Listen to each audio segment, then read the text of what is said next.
kayo nag-decide na sumali sa Pinoy Mavericks Awards? How important or ganong ka-importante sa'yo is it to share your story to others? Maybe we can start with Phoebe. Mic test? Alright. So, the reason why I joined the Pinoy Mavericks when I received the letter from Greenbulb, first of all, when I read it, I was like, wow, it's such a strong concept. It's well thought of, and you know kaagad when it's genuine. And of course, it champions purpose, which was actually a key word into me going through adversity, because I hung on to 3 words. It was plan, purpose, provision.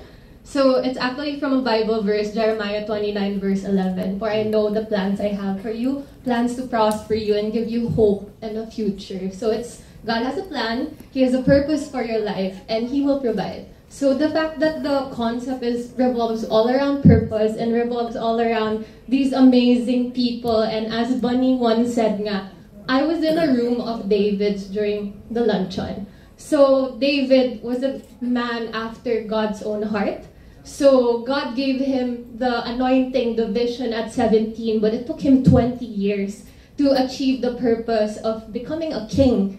And in those 20 years, he was even playing harp for the king, and that's where he learned the ropes of, the king. Parang siyang kanang kamay ng king. So I believe that every single person here, I can learn something from them. Iron sharpens iron. So each one, I see people here as like a human library. So it's just so humbling and so amazing to meet these amazing people. So when I saw the concept, you get to meet these people, you get to share your story, kahit gas-gas na yung story because of social media, I'm all for it. I love it. Like, I love the whole concept about Pinoy Mavericks Awards. Thank you so much. Sorry, medyo mahaba. It's beautiful, and I think that lahat kayo, you're all bound by purpose. You all found purpose despite adversities. Sir Moralon, ikaw naman, ba't mo naisipang sumali sa Pinoy Mavericks Award? Gusto kong i-share sa mga tao yung aking kwento.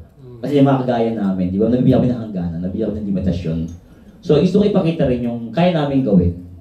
Na yung mga kagaya namin na may nagagawa kami na maaaring hindi nakikita ng iba. Kasi madalas nakikita kami sa pangit na anggulo, hindi sa magandang anggulo. Madalas nakuhusgahan niya kami. At saka yun siyempre, para magbigay din ng magbukas sa mga kaalaman na marami na kung ano ba yung pinagdaan namin, kung ano ba yung mga nagagawa sa amin, kung ano yung mga nangyayari sa amin. Na gusto namin i-share, gusto ko na i-share sa mga tao na sa mga kagaya ko na huwag kayong panghinaan ng loob. Yeah. Palagi kayong tumingin sa magandang bukas. Huwag yung isipin sa sasabihin ng ibang tao, isipin nyo kung ano yung kaya't magagawa nyo. Maging matibay kayo sa lahat ng hamon ng buhay nyo. Salamat, Marlon. And to Mike as well, you also have your best me ever. Tell us how important how important is it to share your story or keep telling your story? Okay, so at this point in time, I've always said to all those who are listening to my story, and I've been asked this question a number of times already, in terms of why I do the things that I do. It's simply because I want to make my younger self proud. That younger self, which had no voice, is now taking up space, and I truly believe that each one here, whether we admit it or not, because vulnerability is a superpower that I think the 9 others here share with me. I believe that we are going through a lot of things, and we have gone through a lot also, and we will still be going through even more.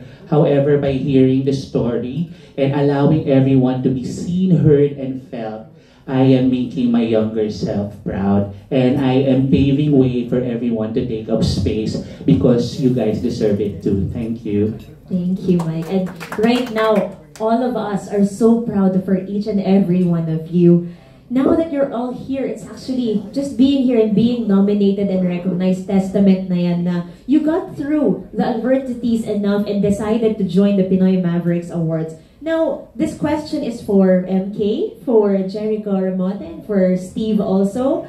Aside from winning, of course, and yung recognition that you get, what are the other motivations that you have for joining? You can share people that have inspired you or factors that made you want to join. So, ayan, thank you so much, CIMB, for having us here. As you know, I just gave birth 2 months ago, and you would hear my baby crying. I hope hindi siya umiiyak ngayon, no? Pero just being here, I know na magiging inspiration, no?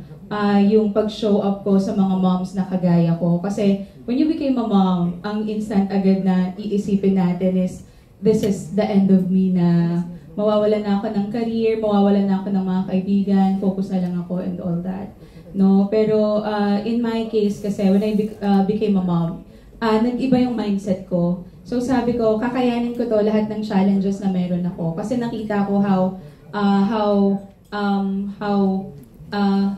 how hard it was, no, for my mother who was an ex-OFW, no.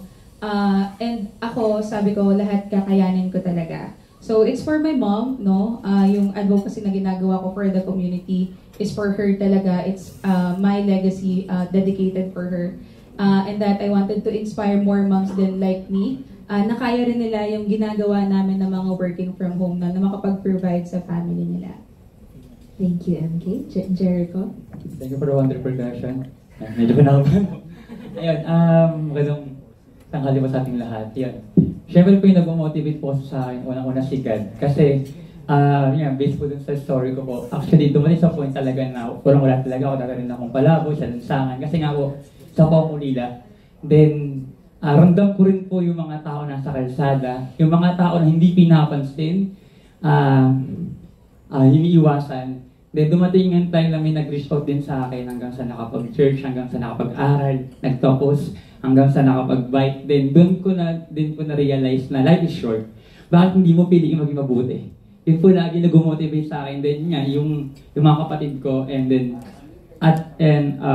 yung mga tao naniniwala din po sa akin. Kasi before, based po sa story ko din po, yung mga tao po na natulungan ko, ngayon, tutulungan na rin po sila. Parang nakakatawa kasi kumbaga, parang ang passive on po. And lahat po tayo, may mga kanya-kanyang story na kaya natin i-share. And most of all, doon po kasi yung malasakit sa love. Siguro yung nag-motivate sa akin, ma'am, yung pag-ibig. Kasi kung wala kang pag-ibig malasakit, hindi mo gagawa yan. Parang dadaan lang sa'yo. Pero mayroon kang pag-ibig, and kahit i-bash ka, i-negative ka, ang sabihin sa'yo, ano may tsura mo, pero andun yung puso't isip mo, goes on, and si Lord na bahala. And yung mga provision na yan, God will provide. And thank you, God. Glory to God po. Thank you so much, Jericho. At pareho yun sa sinasabi ni Bonnie rin na releasing yourself of the scarcity mindset, believing na God will always provide, or people will always provide for you. Now, I pass the same question to Steve. What are your motivations? Sa akin kasi, listening to their stories, no? Parang kasi ako, I used to listen and tell stories of the Filipino. Mine is not an extraordinary story. I think, lahat tayo, everyone can relate to that story. At one point in our lives, hindi tayo makakain. I can still remember the times na halos walang makain. Siguro hindi sila maniniwala kasi yung napapanood nila sa TV, yung Steve na nakatapos ng pag-aaral. But during the times na sobrang hirap, na halos yung kahit maglalakad ka na lang talaga just to get to where you want to go. Halimbawa, pagpasok na lang sa school and all of those things. No? I think ko, these things are very much relatable to all. Na halos hindi mo magawa yung mga bagay na gusto mong gawin. When I was a child, sabi ko nga, I didn't even dream of becoming a pilot because it's far-fetched. Napakalayo niya para sa akin, para sa amin na talagang lumaki just to get by. No?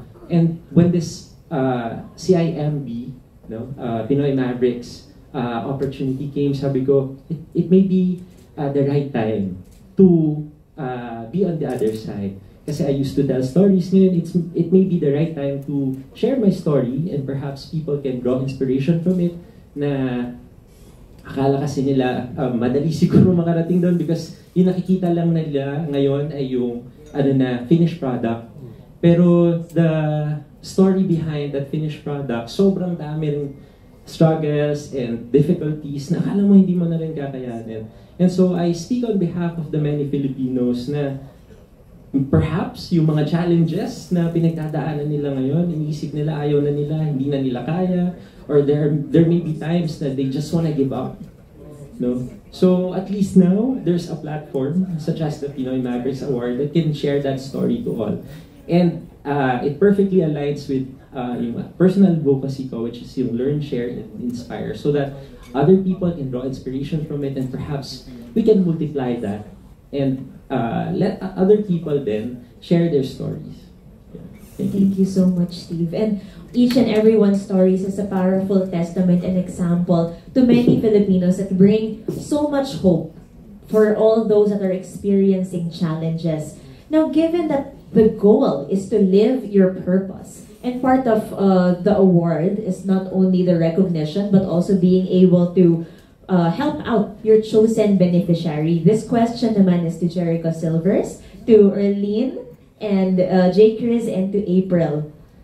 Tell us more about your preferred beneficiary if ever you win, and what are the plans that you have to support them? Sino yung preferred beneficiary nyo? At ano yung mga plano nyo para supportahan sila? We can start with you, April. Hello everyone. Okay, so being a cancer survivor and battling that disease head on, I realized that what more kung yung mga batang nagka-cancer, tapos may kita mo silang nahihirapan. And it took me time to choose my beneficiary because I really want to make an impact to the cancer community and give back. Diba? And for me, because I'm a mom of two, I want it to be for the children. And there is a place called Bahay Aruga. And what they do is, it's a non-government organization, and they take care of pediatric cancer patients. They house them for free while they are in treatment in PGH. Even yung families nila kasama dun sa housing. Kasi diba, swerte na lang tayo, we are in the metro. The good hospitals, as they say, the best hospitals are all here. Paano naman ang mga nasa province? Especially the people who cannot afford the logistics going here. Treatment itself, nakakaubos na pera. I've been there. Talagang naubos kami. What more yung mga talagang hirap na hirap sa buhay and wala na talaga. Mamamatay na lang ba sila? Diba? Especially children. Kawawa naman. So, with Bahay Aruga, they not only provide shelter for children who are in treatment in PGH, they also provide jobs or skills and workshops for the parents, for the family, for the parents who are living there in the Bahay Aruga, para yung mga parents may maiuuwing trabaho na alam, na skill, pagbalik nila sa probinsya. So it's very helpful for the cancer community, lalo na sa mga bata, para walang mamamatay, para matuloy yung treatments nila, and hindi sila mag-give up just because hindi nila ma-afford ang quality care. Thank you so much, April. Jericho? I know I said in my video that my advocacy is about mental health, and people might expect me to donate to a mental health charity, but if ever I win, I would like to donate to Palestine, Congo, and Syria, because I think they are the ones who need immediate help right now. So I've been seeing a lot of terrible news about them, and parang hindi kaya ng konsensya ko to not help. So I want to use my platform, I want to use whatever I will gain from this to help them. Thank you so much, Jericho. We are all connected, so thank you for that. I will now move the question to Erlene.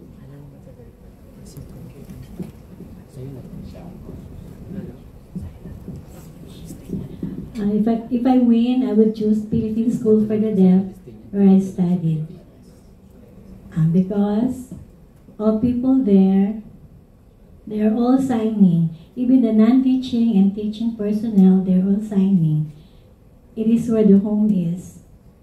Yes. And only line in the Philippines that caters to help the deaf persons, especially in the provinces. They cannot come here.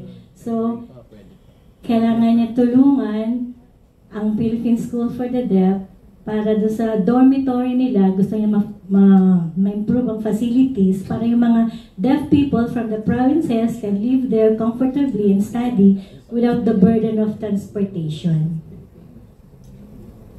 Okay. Thank you so much, Irene. To J. Chris, pass the mic. Hi, good afternoon po. Sorry for my voice. Medyo hindi po ako boss. And Ako, if ever mapagbigyan din na manalo, I really want to help yung PWD po. Lalong-lalo sa amin. Maraming PWD din po sa amin. And may foundation po doon na tinatawag na Open Heart Foundation, which is foundation siya ng mga bata. And mga bata na may PWD, may mga kapansanan, may mga sakit, and also, dun din po, yung foundation na rin po yun is, it's all about sa mga bata na walang magulang. So, parang, foundation siya ng mga bata talaga. And gustong-gusto ko pong tumulong doon. Kasi, nakita ko kung paano sila nagsastruggle, kung paano sila nahihirapan sa everyday nila, pagkain, gamot, lalong-lalo yung mga may sakit, and kung paano sila pumunta ng hospital, yung transportation nila, which is sobrang sakit sa puso na makita na kapwa mo PWD is para nagsastruggle na kung paano sila mabuhay sa araw-araw. And ever since po, ma-share ko lang, ever since elementary po ako, sila na rin po yung tinutulungan ko hanggang makakaya ko. And hanggang ngayon po, gusto ko na dalhin sila sa journey na to, and isa sila sa dahilan kung bakit ako nandito ngayon sa harapan niyo. That's all. Thank you po. Thank you so much to our nominees. Of course, hindi ito palabanan ng pinakamagandang advocacy. Lahat ito very important to each and every one of us. So, not just because they are going to win, are we going to help and support the advocacy that they're talking about. This is an opportunity for us to also follow their accounts, share their stories to our friends in the media, so that we can also support and amplify the voice that they've shared today. Thank you so much to our Pinoy Maverick nominees for shedding light on these adversities and for sharing your beautiful stories with us. There are a lot of people out there who are just looking for that push. And marami sa atin, nakakuha lang ng isang push, isang tao nakatulong sa atin, sa Diyos, family natin, na naka-inspire sa atin. And we're pushing to live out their purpose. And you are all magandang examples to do that exactly. Thank you so much. Again, another round of applause to our nominees.